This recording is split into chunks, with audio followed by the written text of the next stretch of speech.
भयाद्रणादुपरतम्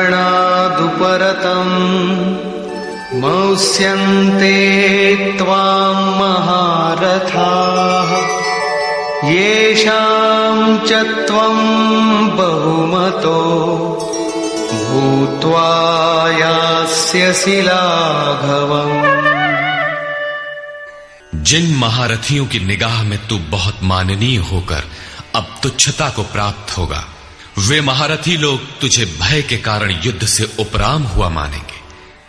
महारथी कौन? इस पथ पर महान परिश्रम से आगे बढ़ने वाले साधक महारथी हैं।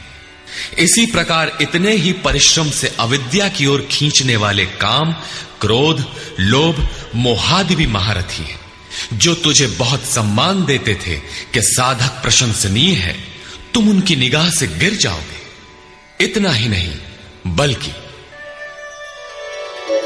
अवाच्य वादांश्च बहु वदिष्यन्ति तवाहिताः निन्दन्तस्तव सामर्थ्यम् ततो दुःखतरं नु किम्। वैरी लोग तेरे पराक्रम की निंदा करते हुए बहुत से न कहने योग्य वचनों को कहेंगे। एक दोष आता है तो चारों ओर से निंदा और बुराइयों की झड़ी लग जाती है। न कहने योग्य वचन भी कहे जाते हैं। इससे बड़ा दुख क्या होगा?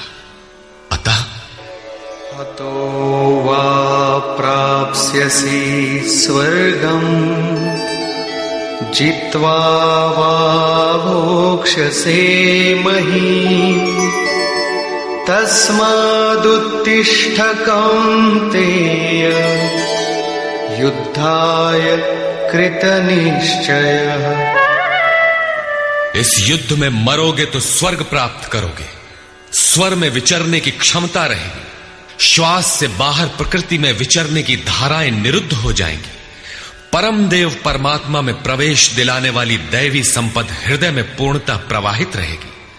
अथवा इस संघर्ष में जीतने पर महामहिम स्थिति को प्राप्त करोगे। इसलिए अर्जुन, युद्ध के लिए निश्चय करके खड़ा हो। प्रायः लोग इस श्लोक के अर्थ में समझते हैं कि इस युद्ध में मरोगे तो स्वर्ग जाओगे और जीतोगे तो पृथ्वी का भोग भोगोगे। किंतु आपको स्मरण होगा, अर्जुन कह चुका है, भगवान पृथ्वी ही नहीं अपितु त्रैलोक्य के साम्राज्य और देवताओं के स्वामीपन अर्थात इंद्र पद प्राप्त होने पर भी मैं उस उपाय को नहीं देखता जो इंद्रियों को सुखाने वाले मेरे शोक को दूर कर सके। यदि इतना ही मिलना है तो गोविंद, मैं युद्ध कदापि नहीं करूंगा। यदि इतने पर भी श्री कृष्ण कहते कि अर्जुन लड़ो, जीतोगे तो पृथ्वी पा जाओगे, हारोगे तो स्वर्ग के नागरिक बन जाओगे, तो श्री कृष्ण देते ही क्या है? अर्जुन इससे आगे का सत्य, श्रेय, परम कल्याण की कामना वाला शिष्य था, जिसे सद्गुरुदेव श्री कृष्ण ने बताया कि क्षेत्रज्ञ के इस संघर्ष में यदि शरीर का समय पूरा हो जाता है और लक्ष्य तक नहीं पहुंच सके तो स्वर्ग प्राप्त करोगे, अर्थात स्वर में ही विचरण करने की क्षमता प्राप्त कर लोगे। दैवी संपत्ति हृदय में ढल जाएगी और इस शरीर के रहते रहते संघर्ष में सफल हो जाते हो तो महिम, सबसे महान ब्रह्म की महिमा का उपभोग करोगे, महामहिम की स्थिति प्राप्त कर लोगे। जीतोगे तो सर्वस्व, क्योंकि महामहिमत्व को पाओगे, और हारोगे तो देवत्व। दोनों हाथों में लड्डू रहेंगे, लाभ में भी लाभ और हानि में भी लाभ ही है। पुनः इसी पर बल देते हैं, सुख दुखे समे कृत्वा लाभालाभो जया जयो ततो युद्धाय युज्यस्व नैवं पापमवाप्स्यसि। इस प्रकार सुख दुख, लाभ हानि, जय पराजय को समान समझकर तू युद्ध के लिए तैयार हो। युद्ध करने से तू पाप को प्राप्त नहीं होगा, अर्थात सुख में सर्वस्व और दुख में भी देवत्व है। लाभ में महीम की स्थिति अर्थात सर्वस्व और हानि में भी देवत्व है। जय में महामहिम स्थिति और पराजय में भी दैवी संपत्ति पर अधिकार है। इस प्रकार अपने लाभ हानि को भली प्रकार स्वयं समझकर तू युद्ध के लिए तैयार हो। लड़ने में ही दोनों वस्तुएं हैं। लड़ोगे तो पाप अर्थात आवागमन को प्राप्त नहीं होगे। अतः तू युद्ध के लिए तैयार हो। एषा ते विहिता सांख्ये बुद्धिर्योगे त्विमां शृणु। बुद्ध्या युक्तो यया पार्थ कर्मबन्धं प्रहास्यसि। पार्थ, ये बुद्धि तेरे लिए ज्ञान योग के विषय में कही गई है। कौन सी बुद्धि? यही कि युद्ध कर। ज्ञान योग में इतना ही है कि अपनी हस्ती को देखकर लाभ हानि का भली प्रकार विचार करके कि जीतेंगे तो महामहिम स्थिति और हारेंगे तो देवत्व। जय में सर्वस्व और पराजय में भी देवत्व। दोनों तरह लाभ है। युद्ध नहीं करेंगे तो सभी हमें बुरा कहेंगे, भय से उपराम हुआ मानेंगे, अपकीर्ति होगी।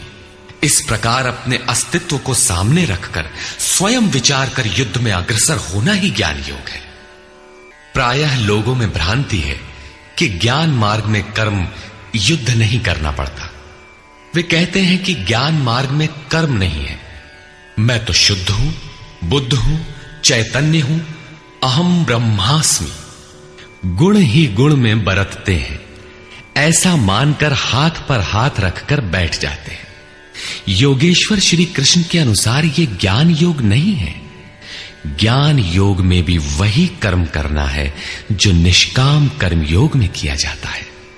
दोनों में केवल बुद्धि का, दृष्टिकोण का अंतर है। ज्ञान मार्गी अपनी स्थिति समझकर अपने पर निर्भर होकर कर्म करता है, जबकि निष्काम कर्मयोगी इष्ट के आश्रित होकर कर्म करता है। करना दोनों मार्गों में है और वो कर्म भी एक ही है जिसे दोनों मार्गों में किया जाना है। केवल कर्म करने के दृष्टिकोण दो हैं।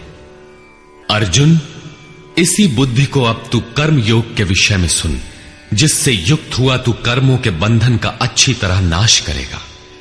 यहां श्री कृष्ण ने कर्म का नाम पहली बार लिया, लेकिन यह नहीं बताया कि कर्म है क्या। अब कर्म न बताकर पहले कर्म की विशेषताओं पर प्रकाश डालते हैं।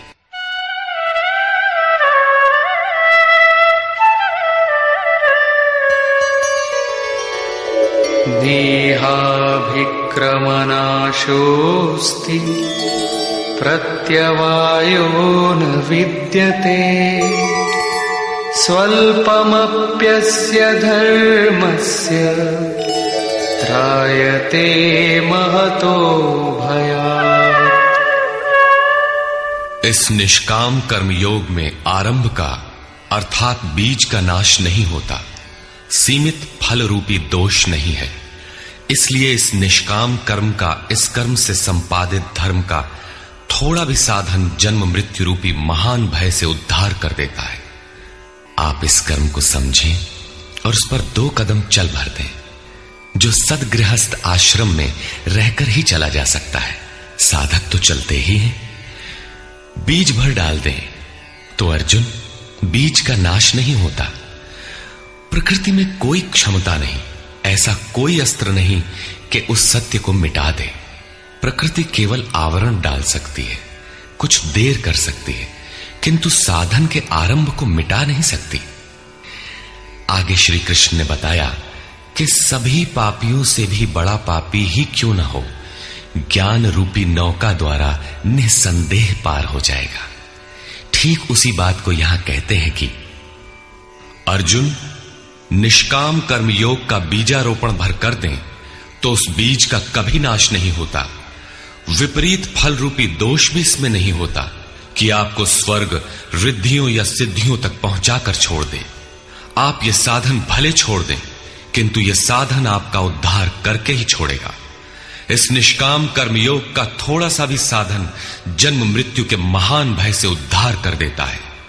अनेक जन्म संसिद्धस्ततो याति पराम गतिम।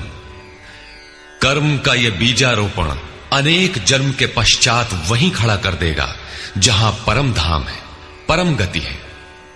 इसी क्रम में आगे कहते हैं, व्यवसायात्मिका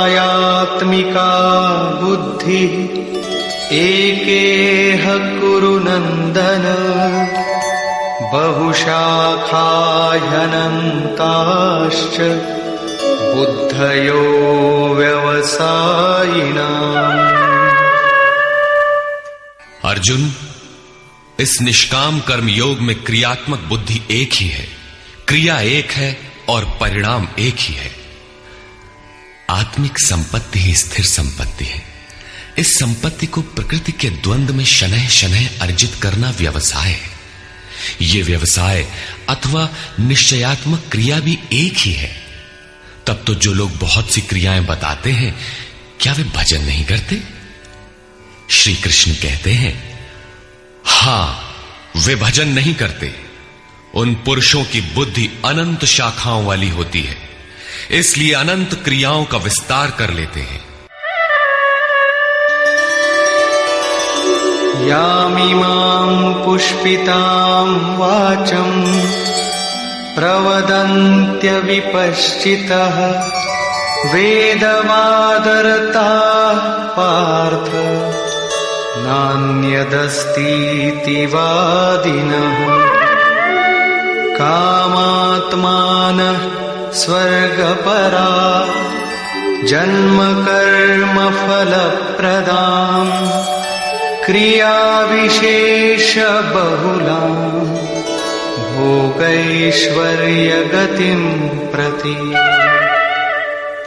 पार्थ, वे कामात्मानः, कामनाओं से युक्त, वेदवादरता, वेद के वाक्यों में अनुरक्त, स्वर्गपराः, स्वर्ग को ही परम लक्ष्य मानते हैं कि इसके आगे कुछ है ही नहीं। ऐसा कहने वाले अविवेकी जन जन्म मृत्यु रूपी फल देने वाली भोग और ऐश्वर्य की प्राप्ति के लिए बहुत सी क्रियाओं का विस्तार कर लेते हैं और दिखावटी शोभा युक्त वाणी में व्यक्त भी करते हैं।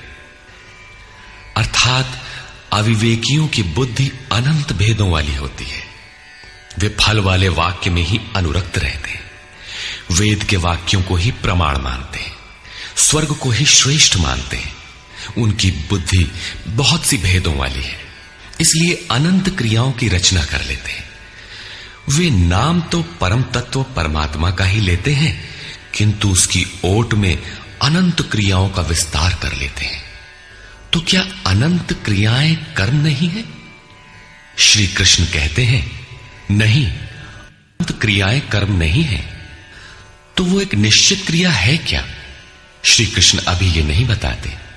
अभी तो केवल इतना कहते हैं कि अविवेकियों की बुद्धि अनंत शाखाओं वाली होती है, इसलिए वे अनंत क्रियाओं का विस्तार कर लेते हैं।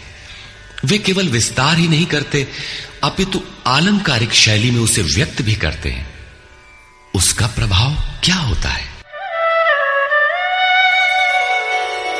भोगैश्वर्य प्रसक्तानां तया परितचेतसां, व्यवसायात्मिका बुद्धि समाधौ न विधीयते। उनकी वाणी की छाप जिन जिन के चित्त पर पड़ जाती है अर्जुन, उनकी भी बुद्धि नष्ट हो जाती है, न कि वे कुछ पाते हैं। उस वाणी द्वारा हरे हुए चित्त वालों के और भोग ऐश्वर्य में आसक्ति वाले पुरुषों के अंतःकरण में क्रियात्मक बुद्धि नहीं रह जाती। इष्ट में समाधिस्थ करने वाली निश्चयात्मक क्रिया उनमें नहीं होती। ऐसे अविवेकियों की वाणी सुनता कौन है? भोग और ऐश्वर्य में आसक्ति वाले ही सुनते हैं, अधिकारी नहीं सुनता। ऐसे पुरुषों में सम और आदि तत्व में प्रवेश दिलाने वाली निश्चयात्मक क्रिया से संयुक्त बुद्धि नहीं होती। प्रश्न उठता है कि वेद वादरता, जो वेद के वचनों में अनुरक्त हैं, क्या वे भी भूल करते हैं? इस पर श्री कृष्ण कहते हैं, त्रैगुण्य विषया वेदा निस्त्रैगुण्यो भवार्जुन निर्द्वन्द्वो नित्यसत्त्वस्थो निर्योगक्षेम आत्मवान्। अर्जुन, त्रैगुण्य विषया वेदा, वेद तीनों गुणों तक ही प्रकाश करते हैं, इसके आगे का हाल वे नहीं जानते। इसलिए निस्त्रय गुण्यो भव अर्जुन। अर्जुन, तू तीनों गुणों से ऊपर उठ, अर्थात वेदों के कार्य क्षेत्र से आगे बढ़। कैसे बढ़ा जाए, इस पर श्री कृष्ण कहते हैं, निर्द्वंद्वः, सुख दुख के द्वंद्वों से रहित, नित्य सत्य वस्तु में स्थित और योग क्षेम को न चाहता हुआ आत्मपरायण हो। इस प्रकार ऊपर उठ। प्रश्न उठता है कि हम ही उठें या कोई वेदों से ऊपर उठा भी है? श्री कृष्ण बताते हैं कि आगे जो भी उठता है ब्रह्म को जानता है, और जो ब्रह्म को जानता है वो विप्र है। यावानर्थ उदपाने सर्वतः संप्लुतोदके तावान् सर्वेषु वेदेषु ब्राह्मणस्य विजानतः। सब ओर से परिपूर्ण जलाशय को प्राप्त होने पर मनुष्य का छोटे जलाशय से जितना प्रयोजन रहता है, अच्छी प्रकार ब्रह्म को जानने वाले ब्राह्मण का वेदों से उतना ही प्रयोजन रहता है। तात्पर्य यह है कि जो वेदों से ऊपर उठता है वो ब्रह्म को जानता है, वही ब्राह्मण है। अर्थात तू वेदों से ऊपर उठ, ब्राह्मण बन। अर्जुन क्षत्रिय था। श्री कृष्ण कहते हैं कि ब्राह्मण बन। ब्राह्मण, क्षत्रिय इत्यादि वर्ण स्वभाव की क्षमताओं के नाम है। ये कर्म प्रधान है, न कि जन्म से निर्धारित होने वाली कोई रूढ़ी। जिसे गंगा की धारा प्राप्त है उसे क्षुद्र जलाशय से क्या प्रयोजन? कोई उसमें शौच लेता है तो कोई पशुओं को नहला देता है, इसके आगे कोई उपयोग नहीं है। इसी प्रकार ब्रह्म को साक्षात जानने वाले उस विप्र महापुरुष का, उस ब्राह्मण का वेदों से उतना ही प्रयोजन रह जाता है। प्रयोजन रहता अवश्य है, वेद रहते हैं क्योंकि पीछे वालों के लिए उनका उपयोग है। वहीं से चर्चा आरंभ होगी। इसके उपरांत योगेश्वर श्री कृष्ण कर्म करते समय की जाने वाली सावधानियों का प्रतिपादन करते हैं। कर्मण्येवाधिकारस्ते मा फलेषु कदाचन मा कर्मफलहेतुर्भुर्मा ते संगोस्त्वकर्मणि। कर्म करने में ही तेरा अधिकार हो, फल में कभी नहीं। ऐसा समझ के फल है ही नहीं। फल की वासना वाला भी मत हो और कर्म करने में तेरी अश्रद्धा भी ना हो। अब तक योगेश्वर श्री कृष्ण ने 39वें श्लोक में पहली बार कर्म का नाम लिया, किंतु यह नहीं बताया कि वो कर्म है क्या और उसे करें कैसे। उस कर्म की विशेषताओं पर प्रकाश डाला कि अर्जुन, इस कर्म द्वारा तू कर्मों के बंधन से अच्छी प्रकार छूट जाएगा। अर्जुन, इसमें आरंभ का अर्थात बीज का नाश नहीं है। आरंभ कर दे तो प्रकृति के पास कोई उपाय नहीं कि उसे नष्ट कर दे। अर्जुन, इसमें सीमित फल रूपी दोष भी नहीं है कि स्वर्ग रिद्धियों सिद्धियों में फंसाकर खड़ा कर दे। अर्जुन, इस कर्म का थोड़ा भी साधन जन्म मरण के भय से उद्धार कराने वाला होता है। किंतु अभी तक उन्होंने ये नहीं बताया कि वो कर्म है क्या, किया कैसे जाए। इसी अध्याय के 41वें श्लोक में उन्होंने बताया, अर्जुन, इसमें निश्चयात्मक बुद्धि एक ही है, क्रिया एक ही है। तो क्या बहुत सी क्रिया वाले भजन नहीं करते? श्री कृष्ण कहते हैं, वे कर्म नहीं करते। इसका कारण बताते हुए कहते हैं कि अविवेकियों की बुद्धि अनंत शाखा वाली होती है, इसलिए वे अनंत क्रियाओं का विस्तार कर लेते हैं। वे दिखावटी शोभायुक्त वाणी में इन क्रियाओं को व्यक्त भी करते हैं। उनकी वाणी की छाप जिनके चित्त पर पड़ जाती है, उनकी भी बुद्धि नष्ट हो जाती है। अतः निश्चयात्मक क्रिया एक ही है, लेकिन यह नहीं बताया कि वो क्रिया कौन सी है। 47वें श्लोक में उन्होंने कहा,